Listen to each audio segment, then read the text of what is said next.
Good morning, everyone. Today's video is just going to be a short one because, to be honest, I'm not planting a whole lot in the month of October, but I did want to share with you the few things that I am putting in. Now, my big focus for planting in the month of October, you've probably already guessed it, but it is garlic. So garlic does better when planted in the fall in my area.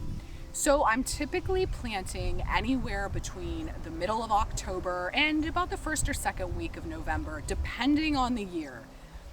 Now this year has been really unusual. It's October 20th today. We've still not had our first fall frost. Typically that falls about October 15th, and it's been really, really warm.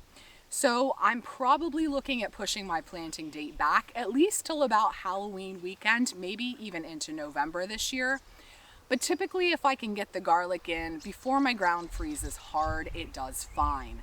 Now you may be looking a little earlier or later depending on your specific growing location, but I highly recommend getting some garlic in if you are able. Now related to garlic, I'm also going to be planting some of my perennial type onions. This year I'm planting some potato onions, similar Egyptian walking onions or multiplier onions. They're all very, very similar.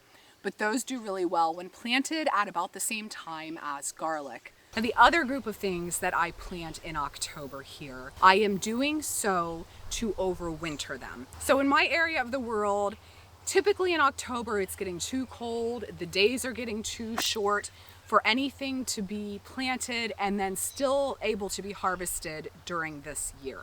So these things I am starting in October, they will get a very small amount of growth, and then I am typically protecting them through the winter with, usually I use just small hoops with some frost blankets. You could use high tunnels, hoop houses, whatever you have available. But again, the idea being I'm just getting them established. They're going to overwinter and then be ready for a very early spring harvest in what will now be 2022. And these are some of my most cold tolerant crops. So this is going to include a lot of leafy greens. So things like kale, collards, mustards, chards, some lettuces. Now be careful with the lettuces because there are definitely some that are more cold tolerant than others. I've had really good luck with winter density romaine. A lot of the red leaf types tend to be more cold hardy.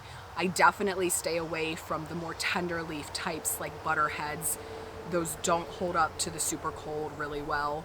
And then of course you have things like claytonia or miner's lettuce, mosh. They put up with the cold like champs. Sometimes I can get away with no winter protection for those. Arugula, spinach, endive, cilantro is incredibly cold tolerant. And some of the bitter greens like dandelion or radicchio will do well overwintered also.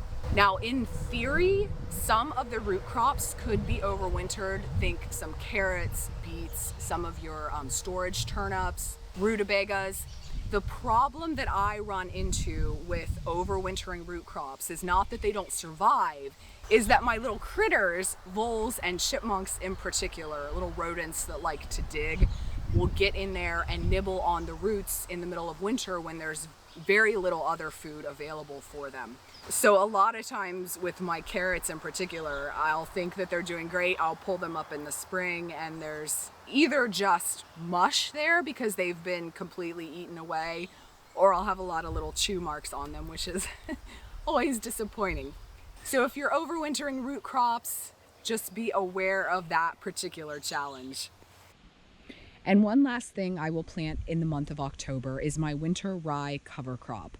Of all the cover crops I use, winter rye has the easiest time getting established in the cold and can be planted up until that first fall frost date. Although I tend to have better establishment when I plant it within the first week or week and a half of October.